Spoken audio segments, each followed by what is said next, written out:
сәлеметсіздер ме оқушылар? Сәлеметсіздер, отырыңыздар. Бүгінгі сабаққа деген көңіл-күйлеріңіз қалай? Ендеше бүгінгі сабағымызды бастаймыз.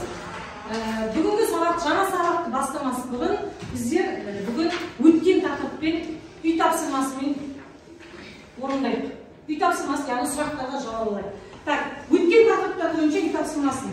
Органикалық қосылыстар, біздер бұны органикалық қосылыстар деген тарауды, яғни біз биорганикалық химия курсын бітірдік, органикалық химия курсын бастадық, ол алдын өткен тақырыбымыз бойынша. Енді органикалық химия курсы қосылыстар нешеге бөлінеді? Қол көтеріп айтамыз. Иә, екіге. Әлі екіге бөлінеді. Қаныққан және қанықпаған ароматты болып, яғни алифатты болып бөлінеді. Келесі сұрақ. Изомерлер дегеніміз не? Иә, айтамыз. Құрамы бірдей. Иә. Қасиеттерінің құрылысы әртүрлі заттар. Құрамы бірдей. Қасиеттер мен құрылысы әртүрлі заттарды изомерлер. Дауыстарды шығарып айтамыз. Келесі. Функционалдық топ дегеніміз не? Функционалдық топ дегеніміз не? Кім айтады? Иә, білмес. Берілген заттың қасиеттерін және артынан. Берілген заттардың функционалдық топ. Дауыс шығарып айтшы. Дұрыс түгел айтып отыр. Берілген заттардың қасиеттерін анықтайтын артында топ. Иә, жақсы, отыра. Келесі сұрағымыз. Органикалық химияда қандай формулалар қолданылады? Яғни бұлар органикалық химияның тілі деп айтамыз біздер. Иә, қандай формулалар қолданылады? Кім айтады? Органикалық химияда қандай? Иә, burada молекулалық, темперикалық және құрылымдық формулалар қолданылады. Иә, енді біздер келесі сабақты бастамас бұрын кел, жаңа бетімді келе қойшы.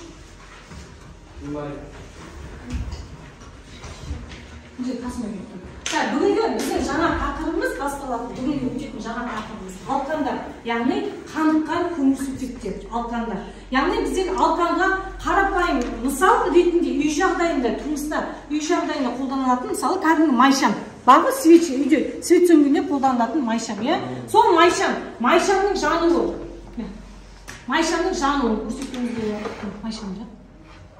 Свечпен жақ. Яғни майшамды жандыру арқылы оның құрамында көміртегі мен сутегінің бар екендігін дәлелдей аламыз.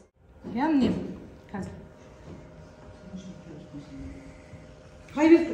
Мына кәдімгі бос проверка, яғни бұл бос проверкамен біз қазір бұны майшам жаққанда бұның қазір сутегі бөлінеді. Яғни ыдыстардың мына проверканың қабырғаларынан сутегілер бөлінеді. Катализаторлар болады дедік, иә? Катализаторлар және катализаторлар дегеніміз не екен? Реакцияның жылдамдығын тездететін заттарды біздер не дейді? Катализаторлар дейді. Ал реакцияның жылдамдығын тежейтін, баяулататын заттарды не деп айтты? Ингибиторлар деп айтты, иә? Яғни мысалы үйде мына қарапайым мысалы болса үйде мына майшамды жаққанда, майшам міне жанып отырады ғой. Міне жанып жатқанда, мына жерде жайлап пышақтың ұшымен алып, мына жанып жатқан мына білтесі бар ғой, ортасында жібі, білтенің қасына жан жақтарына бүйтіп тұзды сепсек, мысалы кәдімгі үйде тамаққа қолданатын тұз. Мысалы натрий хлорид тұз. Натрий хлорид бұл парафинге тежегіш бола алады, яғни ингибитор бола алады. Реакция, мына майшамды алып жаққанда бұл толық кәдімгі тез жанып кете алады, иә, мысалы бір сағаттың ішінде майшамнан дым қалмайды. Ал егер де біз мынаның жан жақтарын бәріне тұзды салып қоятын болсақ, сүйіп бүйтіп менің пышақтың ұшымен жайлап мына білтесін айналдырып тұз себетін болсақ, бұл жай жанады. Яғни бұл бізге кәдімгі ингибитор бола алады. Түсінікті ма? Жақсы, мына жерде мына ыдыстың қабырғасына, проверка қабырғаларына сутегі бөлінді де, міне мына күйіліп жанды. Майшам мына проверкеге, яғни оның бөлінген сутегісімен бұның күйіліп жанған, яғни сутегімен көміртегісінің бар екендігін білген. Бұл парафиндер жанады, жақсы жанады. Яғни бұлар қатты, мысалы мынаны, бұл мынау да парафиннің түйіршіктелген түрі, яғни мына кәдімгі майшамның түгел ұнтақталған түрі. Егер біз осы майшамды алып, парафинді алып жағатын болсақ,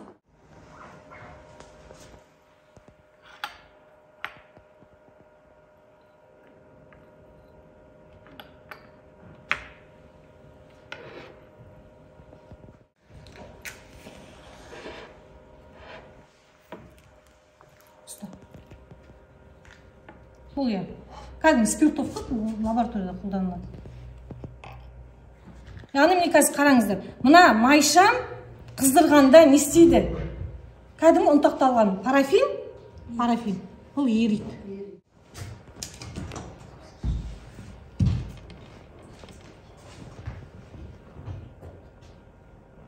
Так, міне қараңыздар, біздің қатты парафиніміз, міне қатты парафин, кәдімгі ұнтақталған қатты парафин, анада қыздырғанда ериді. Өте жанғыштығын көрсетеді. Бұның құрамында көміртегі мен сутегінің бар екендігін көрсетеді. Енді келесі бізде тәжірибе су кәдімгі қарапайым, кәдімгі су, соған флоридті құямыз, ыдыс жуғыш, ұнтақты.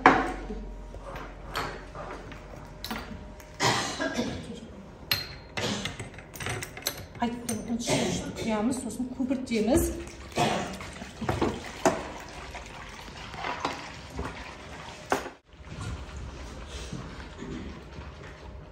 Ыдыс жуатын бұған сұйық кәдімгі сабындар да болады. Кез келген көпіргіш зат болса болады. Мынаны суға құямыз. Мына баллончиктің ішінде, мысалы, менде қазір бұл кәдімгі пропан мен бутан газын қосып аламыз тақтаға. Бірақ үй жағдайында бұны мысалы жасауға да болады. Яғни бұған аэрозольдар болады ғой, освежителдер болады, шаш қатыратын лактар болады. Олардың құрамдарында сол пропан деген газдар. Мен көпіршімді алды, мынаған салып.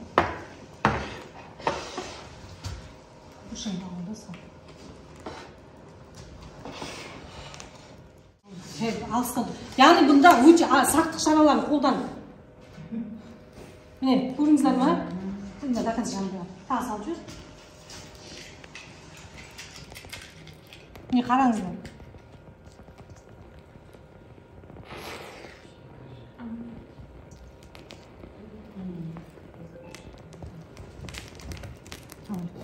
Міне, көрдіңіз ба? Тек қана бетіндегі бұның газы жанып кетті. Яғни түгел жанбай себебі бұның астында су бар. Жақсы, бұтағы жанып. Яғни бұл жерден біз не көреміз? Бұл жерден біз қараңыздар. Жалындаған оттың тәжірибесінен не байқады? Қандай құбылыс байқалды? Маған соны айта қойыңдаршы, қандай құбылыс байқалды? Жалындаған оттан яғни не зат жанып кетті? Газ жанып кетті. Яғни пропан газымыз біздің яғни бұны үй жағдайын жасауға да болады деп тұрған сол кез келген мысалы освежитель бойында құрамында газ бар, мынандай баллончиктен тұрған затты кез келген жасасақ, оны мысалы алақанымызға алып жақсылап, біздің мысалы алақанымызға көбікпен алған су, яғни ғарапта от жағып қалғанда ол тек қана көбік жанады да, астында қолыңыз күймейді. Жазыңыздар бүгінгі жаңа тақырып қаныққан көмірсутектер алқандар. Қаныққан көмірсутектер алқандар. Қаныққан көмірсутектер алқандар.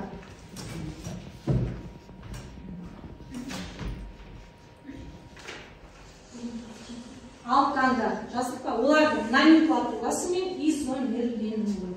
Көмірсутектер дегеніміз не болды сонымен? Көмірсутектер дегеніміз біз алдыңғы сабақтан таныс, яғни органикалық қосылыстарды біз жаңа тарауды, жаңа бөлімді бастағанды айтып бұлар. Органикалық қосылыстар құрамы неден тұрады? Көміртек мен сутектен тұратын қосылыстарды біздер көмірсутектер деп атаймыз. Алқандар дегенді жазыңыздар.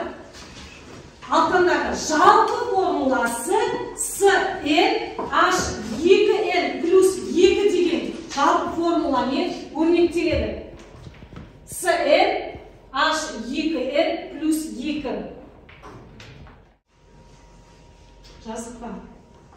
Немесе бұны бір кітаптарда қаныққан парафиндер деп береді. Жаңа біздің кітабымызда бұларда алқандар деп береді. Так, алқандар бұлардың қаныққан көмірсутектердің халықаралық номенклатура бойынша, ЮПАК бойынша атауы, ал парафиндер дегеніміз бұлардың ескі тарихи атаулары. Бұны жазбасын болады. Так, ары метан молекуласының құрылысы. Метан, міне, CH4, жазып қойыңыздар. CH4 метан. Яғни бұлар ең алғашқы өкілі CH4 метан. Метан молекуласының бұл кеңістік құрылымы. Яғни не? Көміртек атомы жан-жағынан 4 сутек атомы. Метан формуласы жаздық па? Жазыңыз, метан жазып қойыңыздар. Бұлар молекуласы химиялық байланыстары дара сипаты бойынша тең болады. Алкандардың молекуласында міне көміртек атомдан гибрид деймін, қандай түрі жүзеге асырылады десе, бұларда sp3 гибридтену түрі. Яғни міне sp3 гибридтену түрі бұл алкандарға яғни гибридтену. Так, бұлар түріңіз көрдік тұрса геометриялық фигураларда тетраэдр тәрізді көрдік па? Яғни олардың төрт бұрыштарында сутек атомдары, ал дәл ортасында ол көміртек атоммен байланысады. Яғни тетраэдр пішінді болып келеді. Оларда байланыс ұзындығы 1,154 болады да, олардағы бұрыш 109 градуста 28. Так, алкандардың гомологтық қатары. Жалпы гомологтар дегеніміз не? Жазып көріңіздер. Гомологтар дегеніміз бір құрылысы мен қасиеттері ұқсас, олардың құрылысы мен қасиеттері ұқсас, бірнеше сашик тобына ажыратылатын гомологтар айырмасы. Құрылысы мен қасиеттері ұқсас, құрамы бойынша, қазір оны сабақ барысында түсінеміз, құрамы бойынша сашик тобына ажыратылатын заттар, яғни олардағы сашик тобы, олардың гомологтық айырмасы болады. Сашик тобы, олардағы гомологтар айырмасы болады.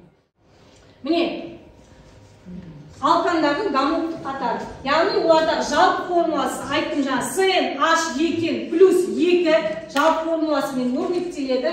CH4 метан формуласы. C2H6, этан, C3 H8 пропан, C4 H10 бутан. Бұлардың барлығы газдар. Яғни біз жаңа тәжірибеден көрдік, яғни олар тез жанғыш газдар болып келеді. Ары қарай пентан, гексан, гептан, аттан, нанан, ары қарай кетеді бұлар сұйықтар, сосын ары қарай С16-тан бастап қатты заттар. Яғни С16-тан бастап қатты заттар дегеніміз біздің парафиніміз бұларға мысал болады. Ары қарай мына формула, радикалдар. Қазір біз формула жазғанда қолданамыз. Мысалы, этан формуласы, этанның құрылымдық формуласын жазып, оған радикал жалғайтын болса, мысалы, метил радикал немесе этил радикал. Радикалдар мына жақта көрсетілген. Сіздердің ол кітаптарыңызда да бар, нешінші екіншімізге.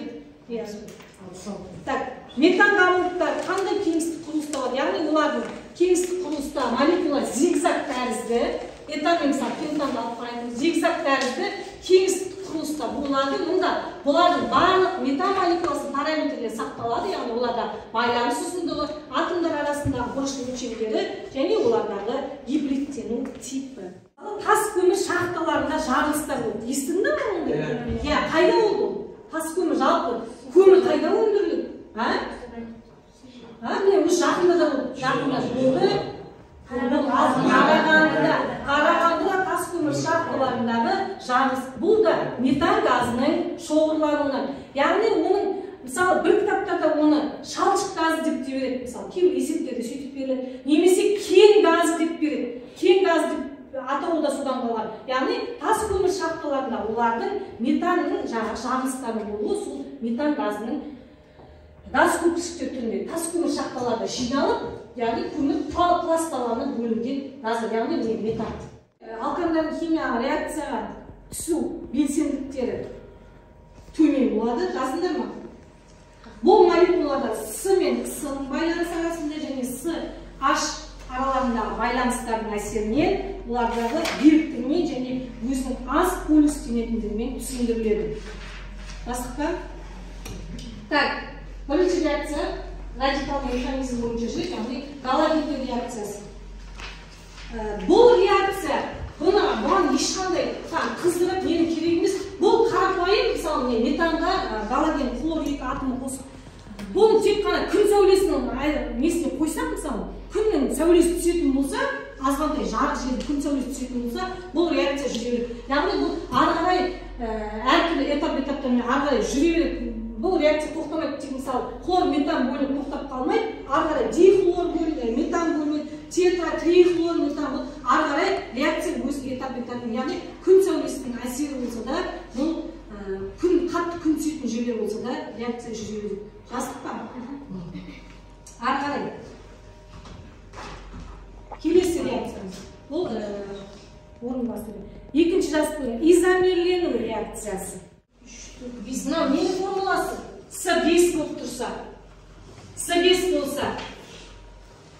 Пентан. Яғни пентан.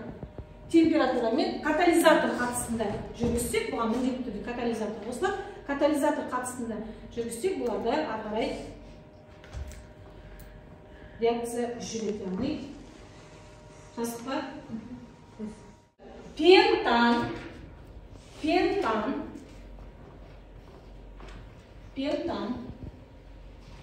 Жаздық па? Ал реакция нәтижесінің не бөлінді алдынан кім айтып бере алады? 1, 2, 3, 4. С4 болса, қандай көмірсутек? Бутан. Яғни нешіншіге радикал жалғанып тұр, е? Екіншіге жалғанып. 2 метил бутан. Астына жазып қойыңыздар. 2 метил бутан. 2 метил бутан. Так, осы жерде тақтаға қарап жүріңіз. Түсіндіріп өтемін. Пропанның формуласын жазуым керек мен. Пропанның формуласы қандай? Жаңа кітапта кестеде бір қарап жүргенімізде неше? С3H8. Яғни бұл пропанның формуласы. Кәдімгі жұмыстағы газды. Бұның құрылымдық формуласын жазатын болсақ, С3, сені айтып отырмын, мен жазамын. С2, С3. Үстін міндетті түрде нөмірлейміз. Енді біз бұл формулаға, мысалы, радикал жалғайтын болса, ал мен ненің формуласында маған қазір айтып берген формуланың аты қалай екенін айтып бересің.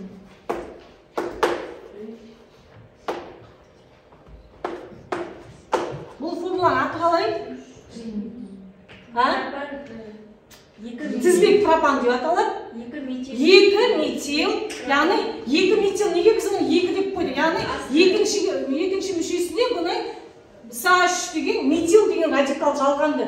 Сол себепті 2 метил пропан. Мына жерде екі шеткі мүшесі H3 болып тұрды. Ортасында мүшелер С2 болды. Мына жерде бір радикал жалғанғандықтан бұл С3 болып қалды. Қараңызшы тақта. С3 болып байланысты. Яғни бұл не деген сөз? Көміртегі, мына жерде көміртегі атомы тізбекте өзінің 4 валенттілігін сақтайды, тұрақтылады не? Мына жерде 1, 2, 3, 4 валенттілігін. 4 валентті көміртегі сақталады. Мына жерде де сондай. Мысалы, егер мына радикал, мына жерге шетке жалғанатын болса, мына жер бір сутек атомға келмейтін болса, мына С3-іміз неше болып қалар еді? С2 болып қалар еді. Екеуіне жалған. Бұл қалай аталады? Қалай айтыңызшы маған? Иә, Д2-3 диметил бутан. Тізбек солай аталады. Мысалы, бірден радикал жалғанып тұрса, оған ди немесе, мысалы, үшіншіге тағы мына жерде біреуіне жалғанса, онда триметил, төртіншіге жалғанса тетраметил. Бірақ бірден радикал бір тізбектің бойында жалғанса, мысалы, сөйтіп айта аламыз. Мысалы, мына жерде этил радикал жалғанса, бұған 1 этил, 2, 3 диметил бутан дейміз. Сосын ең соңынан тізбегімізді атаймыз. Осы екіншіге метил деген радикал жалғаймыз. H3. Яғни мен не алдым? Бір радикал жалғанса, яғни байланыс С мен С-ның арасында болады, сутек атомы бір атомға келмейді. Сіздерге әрқайсыңызға әртүрлі тапсырма бердім. Мына көмірсутекті, мысалы, бірінші деңгей, бірінші топқа мына көмірсутек графиктік формуласын жазып, рационалды номенклатура бойынша атайсыңдар. Мына сіздерге аты беріліп тұр, сендер мына формуласын жазасыңдар. Топпен тез-тез жұмыс жасай қойыңыздар. Сіздерге формуласы беріліп тұр, көріп тұр, сіздер атын жазасыңдар. Үшеуін атын жазасыңдар, сосын мынаның атын жазасыңдар. Тез-тез орындап тастай қойыңыздар. Бұл ешқандай қиындық жоқ. Сіздерге формуласы беріліп тұр, мына жерде екі жерде де формуласы беріліп тұр, соны тек атын жазасыңдар. Мына жерде, мысалы, нормаль гексан десе, ештеңе жалғанбаған гексанның формуласын жазасыңдар. Қайтты бірінші болады.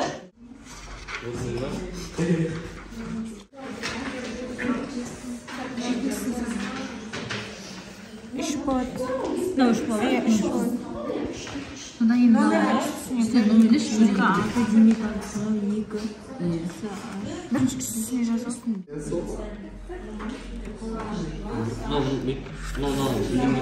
Екі болмайды. Біреу астынан жалғанса екі болмайды. Үстінен жалғанса ашық кетеді. Мына жерде міне көміртегі көрінді ме? 4 валентті көміртегі сақталады. 2,3 диметилбутаны формуласында бутан С төртеу, екі жерде радикал жалған. Дұрыс. Так, келесі екінші тапсырмалар. 2,3 тетраметил гексан дейді. Тетраметил, мен мана айттым. Бір радикал жалғанса, мына жерде бір сутек атомға кеметтегі сутек атомдар.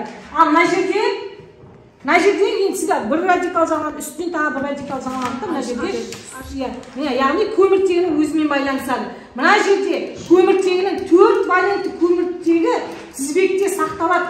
Көрдіңдер ме? 4 валентті сақталады. Мына жерде де дәл солай. Мына жерде де 1 валент, 2, 3, 4 байланыс С мен С-ның арасында. Бутанның формуласы сосын. Диметил оны нешінші алғанды? Екінші. Сосын гексан. Гександа бұл жерде жоқ, гексанның формуласы емес. Радикал бар ғой. Радикал бар. Мына жерде бір метил. Мына жерде бір метил, екі тағы тұрғы мына жерде 3 метил, мына жерде этил жалғанып тұр. 2, 3, 4, сосын 3 этил гексан. Мына жерде сутек атомға, бір сутек атомға келмейді.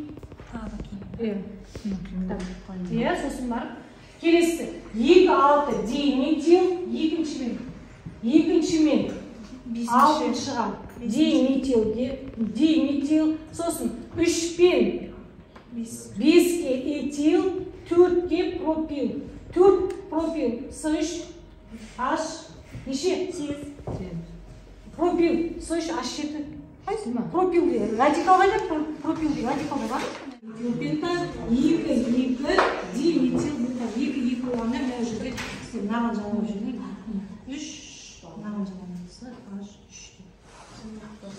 Мынау кетеді, сутек атомға, бір сутек атомға келмейді. 4 валентті көміртегі мына жерде тізбекте сақталады. Түсінікті ма? Жақсы. Бүгінге түсінікті ма формула құрастырып, немесе құрастырылып тұрған формуланың атауындары. Ол болса тақта қарап жүрейік. Мына жерде сіздерге тақ бойынша алқандардың жалпы формуласы. Басында айтып өттім. Алқандардың жалпы формуласы.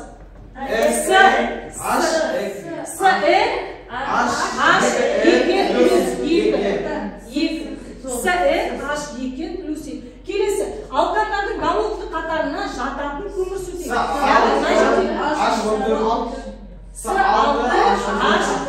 Яғни мына формулаға сәйкес келген алқандардың галоктық қатарына жататын.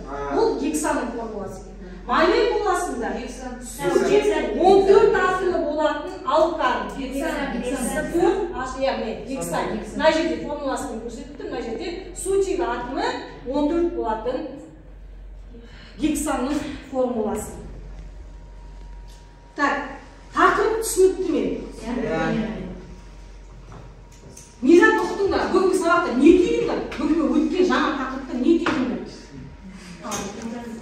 Метанның газы екендігі, олардың шалшық газы екендігі, сосын кен орындарында кездеседі, сосын шалшық батпақты жерлерде кездеседі, олардың сосын келесі. Тағы мен бүгін тақырыптан түйгендері не үйрендім? Тамақтың реакциясы.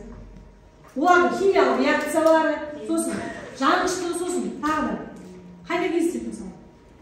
Шақтыларда кездесуі болады, шақтыда газдардың шоғылары, майшам парафиннің жануы оларға реакция. Сабаққа бүгін атсалысқан. Сабақты қорытындылай. Енді бүгінге өткен тақырыбымыз алқандар, олардың жалпы формуласы CnH2 плюс 2 формуласымен өрнектеледі.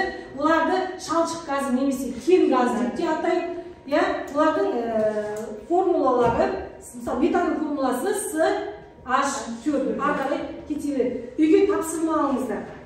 тапсырма сіздерге 65-67 параграф жазып алыңдар, жаңа тақырып. Үйге тапсырма 65-67 параграфтар, сосын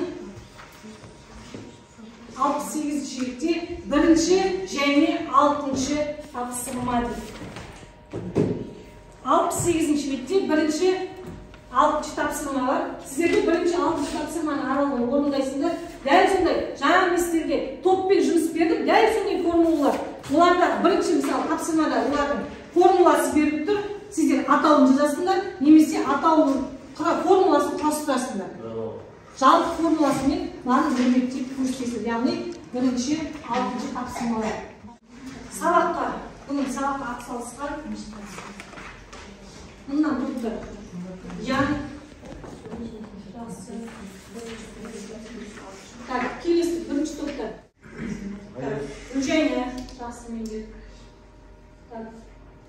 Нұрсауле. Жақсы. Жақсы. Бүгінгі сабақ аяқталды.